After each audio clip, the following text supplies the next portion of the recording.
Olá, meus amados irmãos da IBEM, tudo bem? Até rimou, né? Olá, meus amados irmãos da IBEM, tudo bem? Queridos, mais uma vez nós estamos gravando esse vídeo para que nessa quinta-feira você não fique sem uma palavra da parte do Senhor. Exato. Mais uma quinta-feira que a gente está gravando. Por quê? Porque ontem nós tivemos a nossa live. E a nossa live foi com a participação do Gabriel Azevedo. E hoje, na quinta-feira, onde nós teríamos a nossa live às 19 horas, nós estamos fazendo este vídeo gravado, mas para que você tenha a palavra de Deus ministrada no seu coração também nessa quinta-feira. Nós vamos falar um pouquinho da continuidade de João, agora em João, no capítulo de número 11. Antes da gente falar sobre o texto, eu queria orar contigo, agradecer ao Senhor por tantas bênçãos que nós temos recebido, e uma em especial, a vida da Carla. É um milagre muito grande o que aconteceu com a Carla, né? Ela está voltando para sua casa, tendo alta, isso é muito bom, e nós vamos continuar orando para a sua saúde ser totalmente restabelecida, assim como nós temos colocado a vida da Carol, a vida da Paula, a vida do irmão Gelson, a vida de todos aqueles irmãos que estão enfrentando algum tipo de enfermidade, a vida das famílias da nossa igreja, os casamentos da nossa igreja, né, os filhos, netos, todos aqueles que nós temos pedido e clamado pelo Senhor. Nós vamos colocar agora em oração, certos que Deus tem respondido todo o nosso clamor, toda a nossa adoração. Vamos orar? Deus e Pai, obrigado pela vida desse amado irmão, dessa amada irmã que nos acompanha.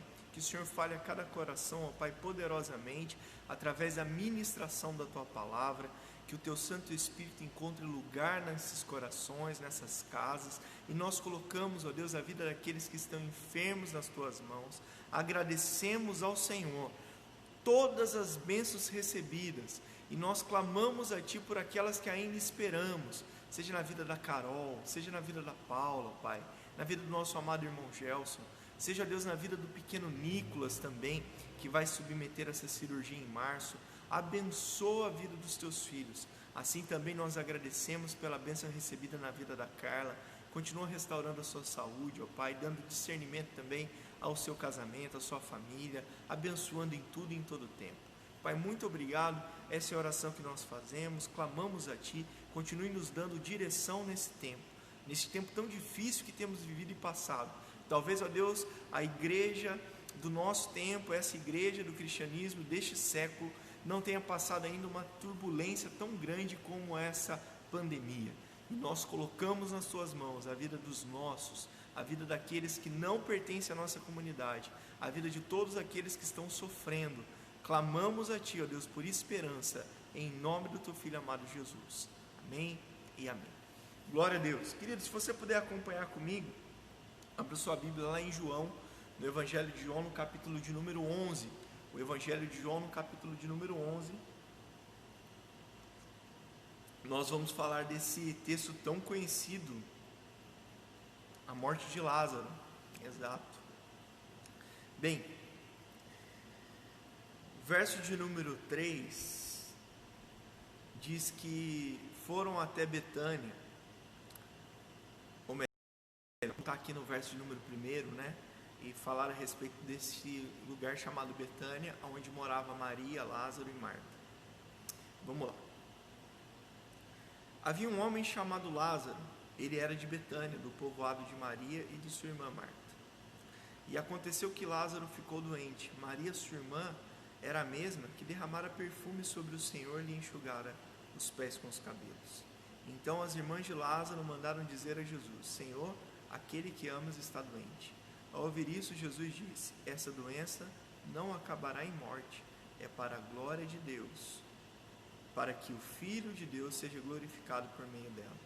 Jesus amava Marta, a irmã dele, e Lázaro. No entanto, quando ouviu falar que Lázaro estava doente, ficou mais 2 dias aonde estava. Depois disse aos seus discípulos: vamos voltar para a Judéia. Estes disseram: Mestre, há pouco os judeus tentaram apedrejar-te, e assim mesmo vais voltar para lá? Jesus respondeu: o dia não tem 12 horas? Quem anda de dia não tropeça, pois vê a luz deste mundo. Quando anda de noite, tropeça, pois nele não há luz. Depois de dizer isso, prosseguiu dizendo: nosso amigo adormeceu, mas vou até lá para acordá-lo. Seus discípulos responderam: Senhor, se ele dorme, vai melhorar. Jesus tinha falado de sua morte, mas os seus discípulos pensaram que ele estava falando simplesmente do sono. Então lhes disse: Lázaro morreu, e para o bem de vocês estou contente por não ter estado lá, para que vocês creiam, mas vamos até lá. Então Tomé, chamado Dídimo, disse aos outros discípulos: Vamos também para morrermos com ele. Aonde? Em Judéia, porque procuravam matar Jesus. É interessante destacar que muitos não estão doentes, muitos não estão enfermos como Lázaro, mas muitos do tempo de Jesus estavam mortos espiritualmente. Não conseguiam ver em Jesus o mestre dos mestres, o mestre por excelência, aquele que vem para curar, restaurar e transformar vidas. Não conseguiam olhar de fato a luz que brilha como o sol do meio-dia. Tinha a sua esperança totalmente contrária. Não conseguiam entender quem Jesus era e buscavam matá-lo. E é interessante também destacar que os discípulos, muitas vezes, eles estavam duvidando do poder de Jesus, porque quantas coisas eles já tinham visto, e quando Jesus afirmava de ir para um lugar ou para o outro, eles ficavam com medo por aquilo que os homens podiam fazer para eles. A gente também tem isso. Às vezes nós estamos temerosos com a ação humana, temerosos com aquilo que o homem pode nos fazer, temerosos com a ação que o homem pode dar para as nossas vidas, temerosos e esperançosos nos nossos governantes, e nos esquecemos de um ser superior, que não é só conto da carochinha, como muitos acreditam, não é só uma ilustração, não é algo que não existe, não é algo que não é real. Existe. Este é Deus, nosso Senhor, Jesus Cristo, que através dos seus feitos faz maravilhas de fato na vida de tantos. Através da mensagem do Evangelho, nós vemos como Jesus agiu de tantas formas, de tantos meios diferentes, fazendo tantos milagres. No domingo nós falamos da menina, filha de Jairo, dessa menina que estava morta e Jesus trouxe a vida. E hoje nós vemos um outro caso, onde a morte chegou, onde a enfermidade bateu a porta, e Jesus tem poder para trazer vida em meio à morte. Vida também espiritual por aqueles que morreram espiritualmente, estão distantes de Jesus, distantes da sua palavra, distantes da verdade imutável do Evangelho. Bem, quando Jesus chega naquele lugar, encontra Lázaro morto. E Jesus chora, porque mesmo sabendo da ressurreição de Lázaro, Jesus chora pela perda de um amigo. Jesus chora pela dor de saber que este amigo sofreu, lutou contra uma enfermidade e morreu. Jesus, ele é cheio de sentimentos como nós. Como nós vemos assim, Jesus é 100% homem e também 100% Deus. Jesus tem todos os sentimentos, angústia, choro, dor, tristeza, em ver que Lázaro, seu amigo, tinha morrido. Nós vemos a humanidade de Jesus em alguns detalhes, em alguns momentos. Nós vemos que Jesus é o Deus Todo-Poderoso, mas também o Deus conosco, aquele que passa as mesmas lutas que nós, ou aquele que passou as mesmas lutas que nós na carne. Quando digo que ele foi tentado, quando digo que ele sofreu flagelos na sua carne, quando digo que ele sofreu astutas ciladas do inimigo, quando digo que Jesus foi rejeitado pelos seus, quando eu digo que Jesus foi negado por muitos. Queridos, quantos de nós também sofremos por tantas coisas, mas nós olhamos o nosso Mestre, Jesus, o nosso Senhor e Salvador, e vemos que também ele sofreu. E se ele sofreu, não seria diferente conosco, que somos seus discípulos.